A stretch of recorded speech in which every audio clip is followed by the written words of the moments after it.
Hello, my name is Joseph Alai. Welcome to my channel. Today I'd like to talk about something a little bit different. So there's a technique that Neville Goddard uses, and a lot of people talk about affirmations. But the way Neville Goddard uses it is to say I am, right? So affirmations generally try to get us to do the same thing, right? I am rich, I am wealthy, I am strong, whatever the case may be. But what I want to try to explain is how the process of manifestation actually works. And this is generalized towards all manifestation. So it's the same process used for everything. And so hopefully if you follow along, you'll have a better understanding as to how it works. In this video, I'm going to be referencing the Kabbalah and the Bible because this is where most of this stuff, most of these teachings generally come from. And so first I want to talk about what I am is, right? So translated a different way, the word God or Jehovah is translated to I am, okay? It's Yod He Vav He, right? So the Yod is the hammer, the symbol in the Kabbalah is like a hammer and a hand, right? So it's the manifestation of Aleph, which is like God out of time-space, right? The all-powerful, all-potential, powerful being, right? Manifested into physical reality in time-space is Yod, right? And then we have He, which is the window, which it means, so this is awareness, right? This is, the Yod is another word for awareness. So, and then this is the He, which is a symbol is a window, right? So it's aware of something, right? And it's windows, so like all possibilities, right? Like everything existing now in quantum physics, all dimensions existing now. The Vav is a hook, and the hook is the thing that connects these two to the final symbol, and the hook is what you are aware of being, right? So I am aware of being Joe.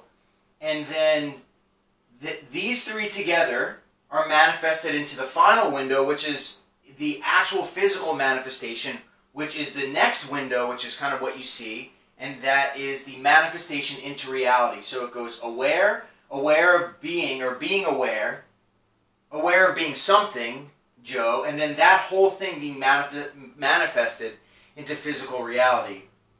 So that is the process of creation, right? So when in manifesting, you are told to shut off the senses, to clear the mind, to get into a state akin to sleep. It is to remove these two, the being aware of something and the manifestation into reality, and it is to switch this with the thing that you want to become, right? So I want to be, say I wanted to be rich. So I'm awareness, I am aware of being rich, and then that manifestation into physical reality. So the technique is that Neville talks about, the I am technique. He says to like relax and to keep saying I am to, and he talks about like floating outside the body, but what he means by that, and he explains this in some of his writing, is to remove the concept of self, right? Remove this. And remove this, and then replace this with the thing. So he says to keep repeating I am until you're not aware of being the person that you are. And then once you are in that I am state, when you're not thinking about yourself, when you're not thinking about this physical reality, when you shut off the senses, that's when you then go in and replace this with the thing that you want. I am wealthy. And then that will become manifested into reality.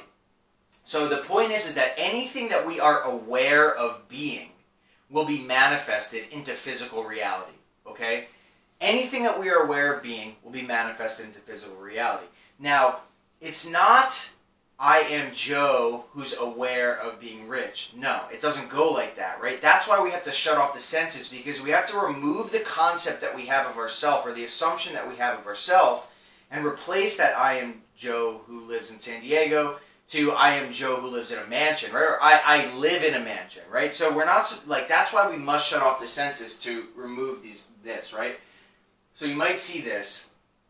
This is Yod He Vav Shin Ayin, which is the name for Jesus, right? This is Jesus And so it's the same, if you could tell, it's the same first three symbols. So aware, aware of being something. And then here, this symbol is a tooth or fire. And then this one is an eye.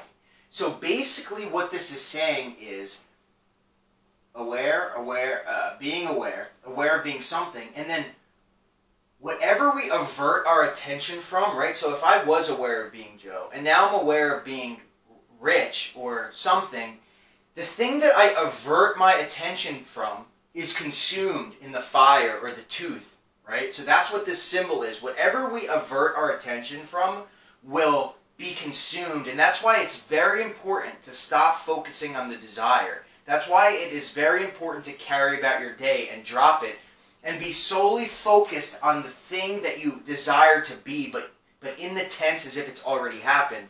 Because when you are focused in the end, you're focused on the thing that you're aware of, and this final eye is seeing it in this physical reality, right? So it's basically this symbol, which is how God sees it. God sees all physical realities manifested, right? So this window, it's a window. This manifested as a human is these two symbols. So you can only be aware of one thing. This window explains how God can see all different things, right? Which is why when we imagine something, we imagine the end, and God finds the perfect route for us to get to it. As a human, we can only focus on one thing at a time. We can only be aware of one thing at a time. So when we avert our attention from the thing that we don't want and focus on the thing that we do want, the thing that we don't want will be consumed, right? The tooth or the flame. And so that is I am. And there's a couple of examples of this in the Bible, which I wanted to reference. So the first one is in Job. It's 22:28, and it says, "You shall decree a thing, and it shall be established unto you." So you shall, whatever you decree that you are, that will be established unto you. And it's, in other words, it's the Word became flesh. The thing that we are aware of being, the thing that we claim, will be manifested in reality, right? Now, one of the misconceptions about affirmations is you're supposed to repetitively and emotionlessly and robotically repeat this phrase over and over. But that is not necessarily true.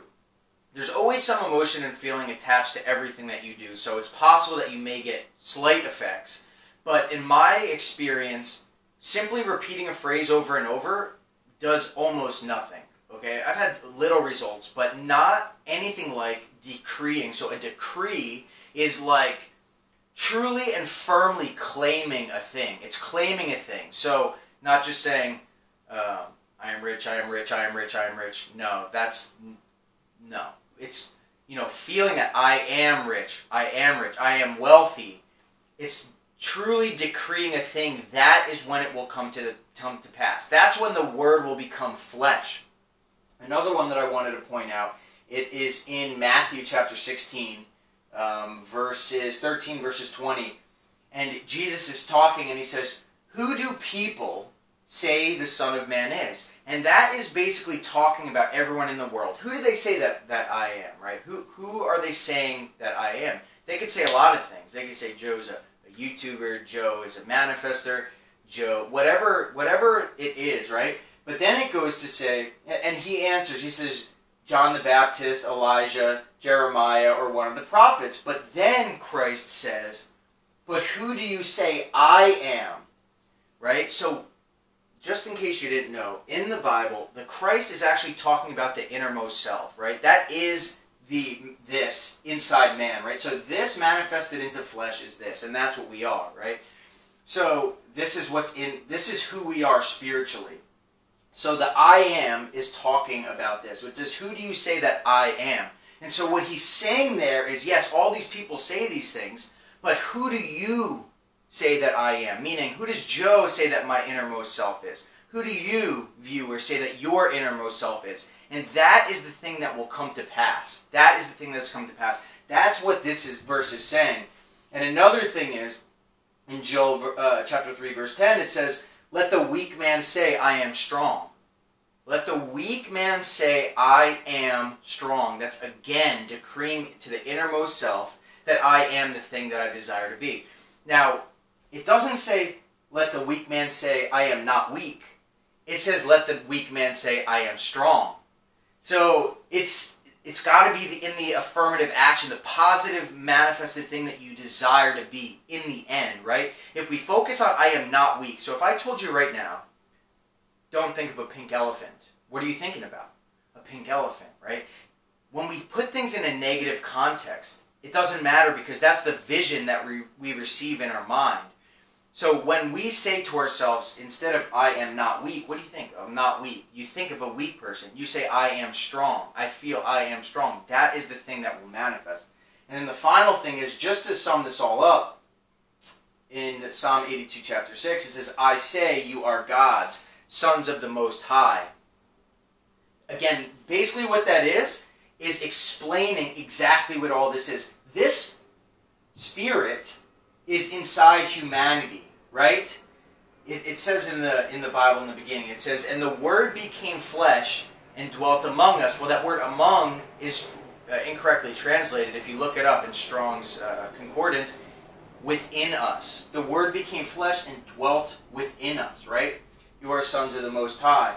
This is dwelling within us. So, and with just one more thing to drive that home, it's, Christ, I'd say, was crucified in Golgotha, which means, or Calvary, right? Which means, literally translated, the skull, right? So this spirit is inside of us. This is the human imagination, as Neville says.